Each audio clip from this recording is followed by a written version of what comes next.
Betsy Henning, and I have the privilege of being CEO of AHA, which is a communications agency, a strategic communications agency, where we focus on helping companies tell their corporate responsibility stories. And of course, transparency is the word of the day.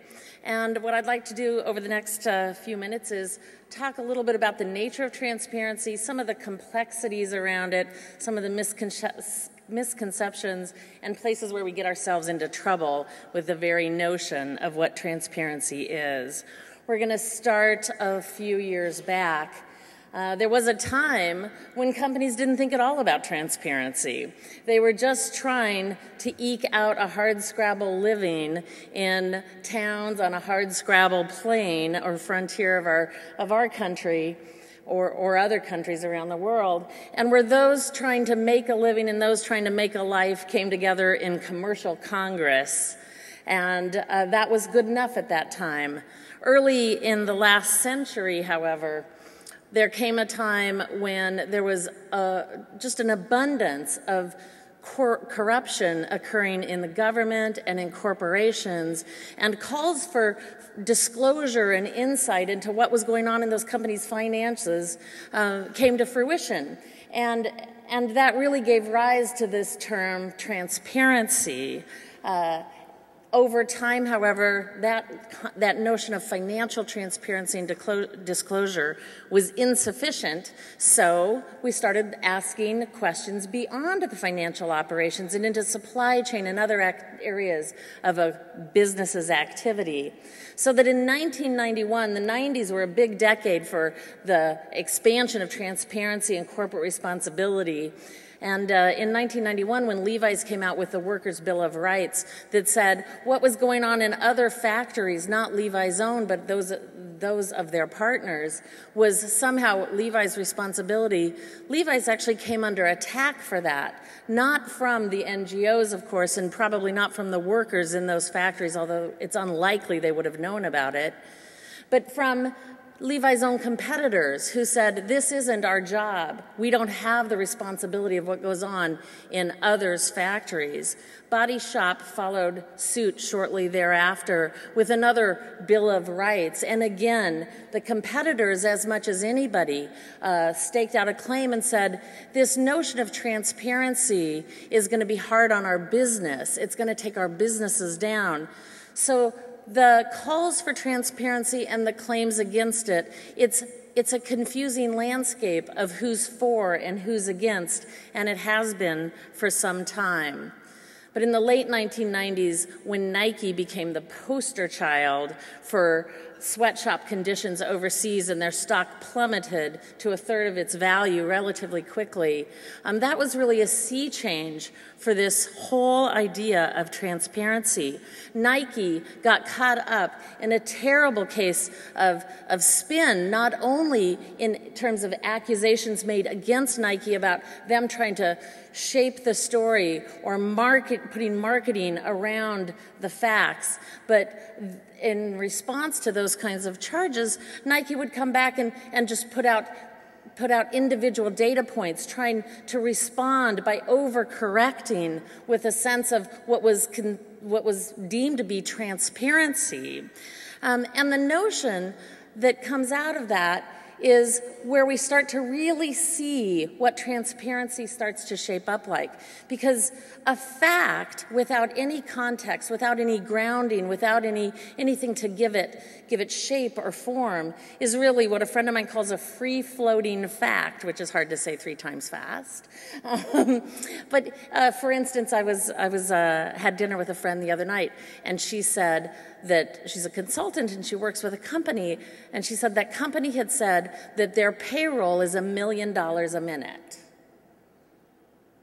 That's a free-floating fact. Like, I don't know what that means. Are there 1 million employees that are getting paid $1 each an hour, which wouldn't be so good? Or is there one employee who's making out like a madman? So the fact of the matter is that all of these facts, all of this data that we all deal with every day needs some contextualizing to have meaning. And that's what was happening with Nike in that instance, and happens all the time that we see in all these instances where companies are putting out information and it's being contextualized by others if we aren't shaping that story a little bit ourselves as well. And that story is a good thing that gets created because it's the concerns of society, the concerns of employees, of workers in our supply chain, of our shareholders, of the plants and animals in the air that we inhabit the planet with, and even of management itself, conversely to some folks' way of thinking, that these stories come together. But they are stories, and one of the things we have to think about is how do they get told? Most of us in this room will be familiar with that old tale about the 6 Chinamen and the elephant, and each of them is asked to describe the blind men, and they're asked to describe what it is they're feeling, and each of them is telling a truthful story, 100% truthful, and yet none of it is accurate in the whole.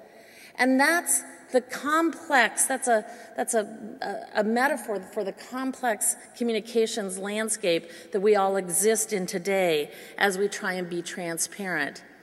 Here's another company that went from bad guy to good guy because of some choices that they made and their ability to work with within the context of the NGOs, within government, within the corporate environment itself, to change the shape of their own reputation. Their commitment to sell only CFL light bulbs, to install skylights, change the nature of how Walmart was talked about in the media, among all of us. It really changed the value of their brand. So in the end, is Walmart a bunny or a duck? It depends on your point of view. Because the shaping of those stories starts to be a little bit like that view in the rearview mirror, is it isn't always quite what it appears. And if we don't have some kind of context, if we're operating in a truly, purely transparent kind of environment, we have a view that we can't see from one place to another. So transparency could look a lot like this. This is everything. I can see it all. Can you see it all? But the naivety of that kind of position makes this a child's game, literally. Just because we can see it all doesn't mean that it's there for us to actually have a view of.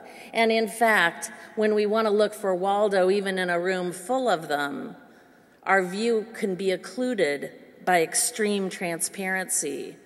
So at a time when phrases like crystalline transparency or dynamic transparency or even extreme transparency come into view, we have to understand, what does that really mean, and how do we as a corporation maneuver within that landscape to create meaning, to build value for our companies, for our shareholders, our investors, our employees, and still adhere to the standards that we all uphold and respect. There is just too much information going on in the world, and I love this phrase, infobesity. Even at 140 characters, you can only eat so much of it before you're going to start to get fat. Another phrase I've heard recently is data asphyxia, which I love. But it really is that sense of information overload that can kill you. So where between the notion of too much and too little is the right balance? I like to look at the image of an MRI to help me understand what that really looks like. With an MRI, you get all sorts of information there, but without a knowledgeable expert to help you interpret it, you have no idea what it means. And that knowledgeable expert comes with a code of conduct that gives you trust and reliance that the information you're going to get is meaningful and valuable to you.